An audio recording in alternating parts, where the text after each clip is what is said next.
going on, everybody? It's your boy Jamal Banny, and I'm with Prescribed Truth, and this is the Prescribing Truth podcast. Look, I don't want to be before you alone today. I just want to vent some things off that's on my chest and to share some things about what I went through today. It amazes me that in our culture, there is completely an absence of absolute truth. I mean, it is like it's taboo to say that something is exclusively true, and if you disagree with somebody, then you're either hateful, bigoted, or you don't care about people, and so on and so forth. I mean, it just amazes me. I mean, we used to live in a place where people wouldn't mind being told that they have a booger in their nose. They wouldn't mind being told, hey, if I'm wrong about something, let me know, because I desire to be right. You know what I'm saying? Nowadays, it's like, it don't matter if I'm wrong. You know what I'm saying? Let me be wrong. You know what I'm saying? You do you. And that's how our culture that's where it's gotten, especially with the younger generation. I mean, I'm not old. I'm 29 years old. So I'm talking about like people in their 20s, 10 years younger than me, or almost 10 years younger than me. That just like forgetting that there's anything such as a such thing as absolute truth. And it's sad to me, man. I think our culture is like just driving that for us, man. Like, it keeps feeding that absurdity, because what gets me is because nobody lives that way. You don't live like absolute truths don't exist. You know what I'm saying? Like, if you watch my video dealing with absolute truth for the atheist and the agnostic, but then you see the same scenario applies to us today. I mean, us, like, not just atheists, but those who claim they have the truth concerning God. You know what I'm saying? You hold to an absolute standard, though when you're challenged about what you believe, then you stand back and say, well, that's just me, and those are cop-outs, And so I want to share this. When it comes to truth being absolute, that means that no matter what circumstance, no matter under what condition, truth is the truth. It doesn't matter who is saying it, no matter who brings it, no matter what. Truth is the truth. You know what I'm saying? I'm talking in a mic, and I'm looking at a camera. That is not relative to my perception. It's not relative to my perspective. That is the truth. You know what I'm saying? The microphone in front of me is the truth. Now, what could be relative, because you don't know, is what type of microphone I may be using, unless I tell you. You know what I'm saying? Or the type of camera I'm using, unless I tell you. You don't know if it's my webcam from the laptop or if it's a webcam I have attached to it. You don't know. Or because this is a pre-recorded session, you don't know if I got a camera that I just happen to just put up and just record. You don't know. But you do know that it's a camera I'm looking into. You know what I'm saying? That's truth. It's absolute. It doesn't matter what circumstance. It's true. So, interesting conversation today with a couple people, and one particular guy, stood out to me. And we did a podcast on my channel. If you look it up, it's the one where I'm talking about is Jesus God. This particular gentleman, he's came on, and we was 2 hours on just talking about Jesus. And it's funny, in that video, 15 minutes into the video, almost 15 minutes into the video, I do discuss, saying there's evidence for the Bible being valid, for the reliability of the Bible. Yet there was no refutation from him, nothing brought up from him to say, hey, that's not right. I don't believe that. That's not true. You can't prove that. None of that was there. So we had a 2-hour discussion about the Bible, discussing Jesus being God. But my thing is, if he didn't believe the Bible was true, they kind of wasted an hour. You know what I'm saying? I'm gonna say I can still give you the gospel, you know what I'm saying? But you're you're discussing about Jesus being God from a book. And so no matter what I tell you, you're not going to believe it anyway, because you don't even believe what you're reading. And, and actually, if you watch that video for 2 hours, that's basically what it is. Like, I'm going through proof of showing how Jesus is God. And he's like, well, they can't mean that because words don't mean what they mean. And, all this kind of stuff. And that's what people do when they're backed into a corner, when the truth is right there in their face. But because that truth is so potent, that if you hold to that truth, then that means your whole worldview crumbles. And because of that, you got to do like gymnastics to go around it. It, and and some people they go to, throwing out insults and everything else because they have nowhere else to turn to. And it's sad, really. It really is. But that's what dealt with today, dealing on the subject of truth. It started about dealing with the credibility of the Bible, which I can defend, which I don't have to defend the Bible. And I don't. I mean, you either going to believe it, you're not going to believe, but it's my responsibility to share with you the truth of the gospel, and up to the Lord to do the saving. You know what I'm saying? I pray that you would come to know the truth and understand these things, but it's not my responsibility to save anyone. You know what I'm saying? But I will stand for truth. I mean, I'm not going to just let somebody just tell this lie about the Bible and get away with it if I can help it. You know what I'm saying? If I see something, I'm going to comment. But what's funny is this guy came to me. He approached me. And as I began to engage with him, I was like, hey, let's dialogue. We dialogued once on YouTube. If you watch that YouTube video, I mean, at the end, he said, hey, I'll do this again. So I don't mind talking. I don't mind discussing stuff. But then when I asked him, I said, hey, well, we talked last time. Yeah, it was a little long, and maybe we can make it shorter next time. You know what I'm saying? But hey, let's dialogue. He's like, no, we ain't got to do all that. Of course, because you rather just Facebook war. You rather just comment war and battle with comments. And I can't stand trying to deal with serious, important topics over Facebook comments, because I could be typing my response to your comment and you can think of something that you just want to say real quick and jump that in there. Now I got to respond to the one I was already responding to and respond to the comment you just put in. And then on top of that, when you respond, I don't know which one you're responding to, whether you respond to my comment or the response to the comments you just put. And it's too much. That's why I just enjoy back and forth dialogue. We can talk, we can reason. I can hear you. I can hear your tone to see if you're being smart with me, or you being genuine in what you're saying, and kind of let me know, kind of gauge if I need to continue this conversation or not. So I love one-on-one dialogue where we mano a mano. So we can just hash it out, and and be cool and do it in a respectful, meaningful way. That is how things are done. And what I love about Christianity, above everything else, is that I, as a Christian, don't have to run away from facts. I, as a Christian, have to run away from the truth, because I have the truth. I know the truth by God's grace, and therefore I can stand up to scrutiny. I can stand before somebody who say they have claims of false accusations, or have claims of lost books and everything else, and I can stand flat-footed on the firm and say that's not true, and not just for the sake of saying it's not true. I mean, every time I've seen somebody come up with some stuff like this, I actually do the homework and go back and look to see if their claims are actually valid, or why do those claims even have any weight. I actually do that. I don't just hear somebody say, oh, there are lost books in the Bible, and I say, oh, no, it isn't, and then I go about my business. I actually look these things up. I want to see why people say there's lost books in the Bible, and then I want to go and look at those lost books and see, okay, why isn't it in the Bible? And then when you read those books and you find out why they're not in them, it makes sense. There's no lost books of the Bible. You know what I'm saying? It doesn't make sense to have a claim like that. And a lot of people who do that, they just don't understand the issue. They never do. And I'm starting to believe they don't want to. They don't want to. The Bible tells us that we suppress the truth about God in our unrighteousness. You know what I'm saying? And that's not just to the atheists. That's to those who claim they have knowledge about God without even reading the scriptures. Because they say, oh, I don't need no book to tell me nothing. I just I just look to my soul and I listen to my soul. But you don't know, you make bad decisions every day. How can you trust that? You make bad decisions every day. How can you trust it?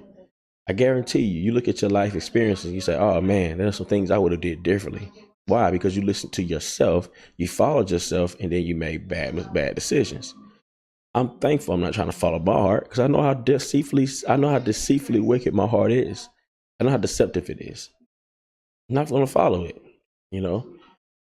But yeah, unfortunately, that's what we have, and so hey, eventually.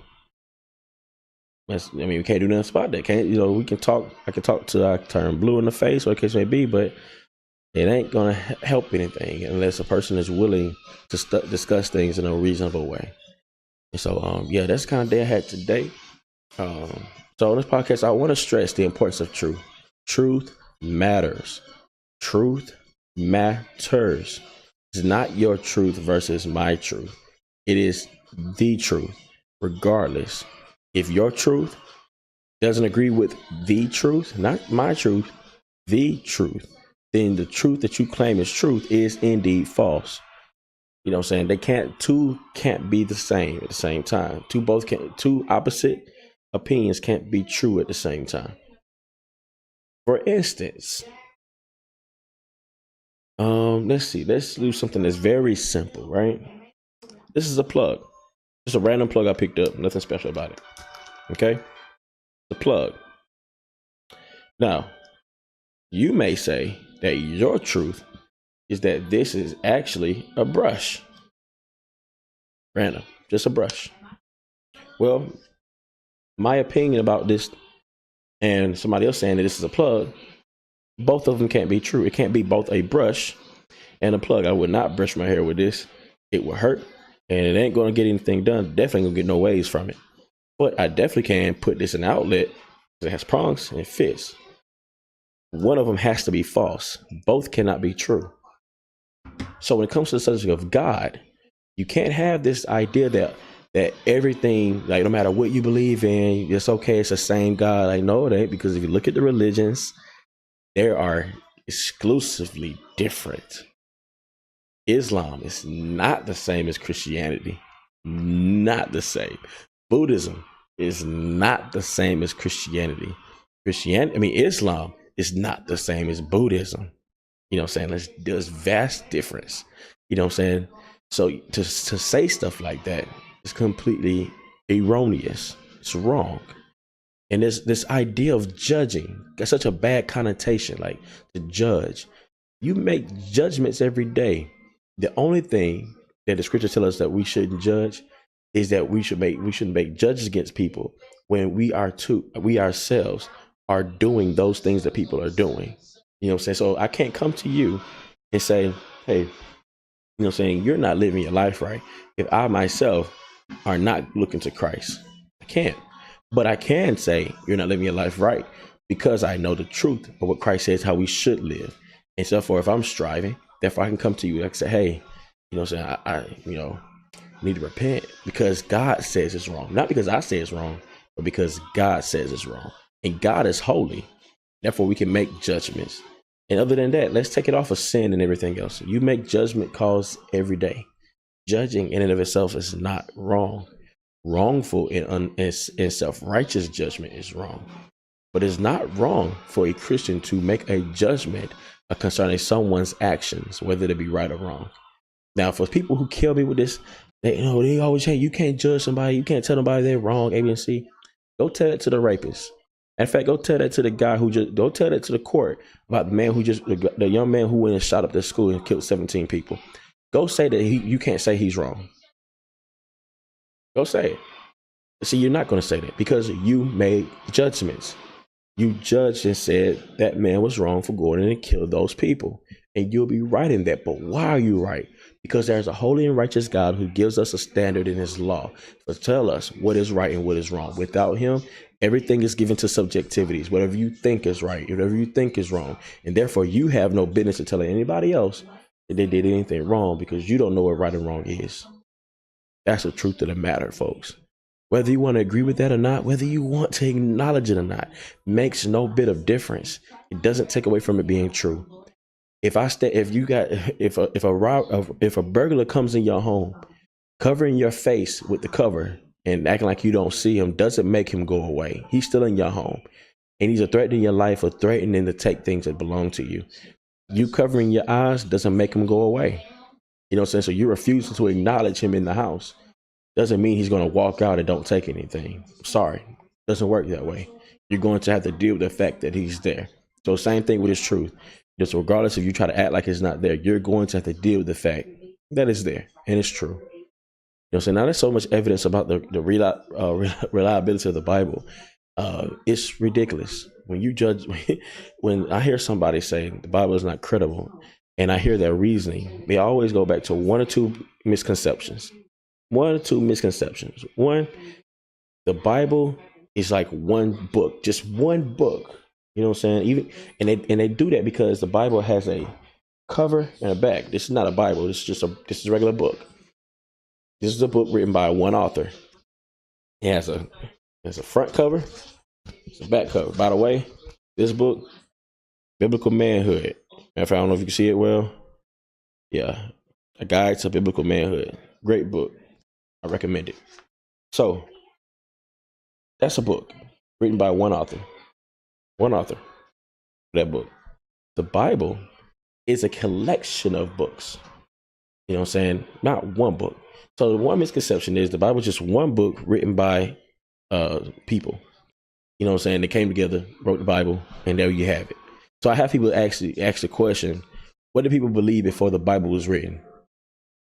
Okay, well, now we have to discuss the books of the Bible, because you can't get that answer off of just saying, oh, well, they believed this before the Bible was written, because the Bible came to be over a period of time. I'm talking about at least 1,500 years. You know what I'm saying? So it was like, to think about this. During the time of Jesus, when he actually walked the earth, there was no New Testament, because they had the Old Testament. They had the old scriptures, the law and the prophets. That's what they had. Old Testament. The New Testament was written to after Jesus had died. So they didn't have the Bible then either, what we call the Bible today. They didn't have that then either. They didn't have that. What they had was the scriptures, manuscripts. You know what I'm saying? And so now, if you could ask the correct question would be, what did they believe before God revealed himself to Abraham? What did they believe before God revealed himself to Adam? You know, when God created Adam. What did Adam believe? Nothing, because Adam wasn't made and then God created him there. He believed in God because God was there. Or you can ask another question, because Moses is given the credit to writing the first 5 books of the Bible. So you can ask the question, what do people believe before Moses wrote the 5 books of the Bible, the first 5 books that we have? You know what I'm saying? Though, and this is a little technical note, Job was actually written before Genesis. Oh, that's something. That's a lesson for you. You know what I'm saying? So, and even if Job written before Genesis, as far as dated, is the dating of it is before Earth is older than Genesis.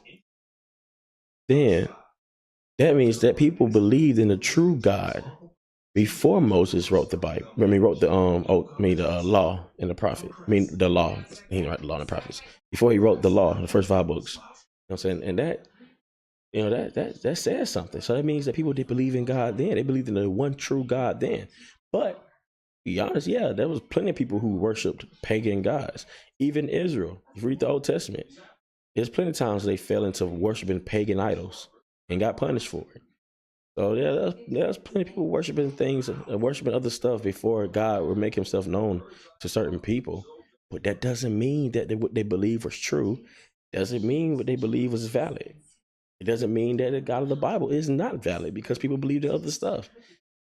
That is an argument from complete absurdity. Complete absurdity. You know, so, oh, because people actually believe stuff here, that must mean it's true because it was first. Because somebody believes something first, you know what I'm saying? Like, that's true. I'm like, well, you don't know what they believe first. Because according to scripture, if God was already being worshipped before those pagan gods came about, you know what I'm saying? But people went did their own thing, made up God after their own images, worship the creation rather than the creator. Hey, you see that today. You know what I'm saying? But I know it's crazy. Anyway, I can go on and on and on and on about stuff like this. But this is the kind of stuff that I wanted to bring to the table today and discuss. Thank you for having your time, giving me your time. Remember that truth is important. Truth matters, man. It's not something to be overlooked that we should take lightly. It does matter. You know what I'm saying? But that's all I want to say for this edition of the Prescribing Truth podcast. Hey, if you have anything you'd like to say, if you want to add anything, please feel free to leave it in the comments. Email me. Hit me up on Facebook at Prescribed Truth. I'll be more than happy to get back with you. More than happy to write you back. You know what I'm saying? If you're willing to have an extensive dialogue, I'm available to get on Google Hangouts and have discussions. I have no problem with that whatsoever. I love having discussions. As long as you're cordial, and respectful, I'll be the same as well. And even if you do get hostile, I'll still be respectful. But I'm not going to tolerate it too long. We're going to just, hey, and end the conversation. Cause trying to use some wisdom here. You see what I'm saying? So remember, this world is full of errors, but the only thing that the doctor prescribes is truth. Peace out.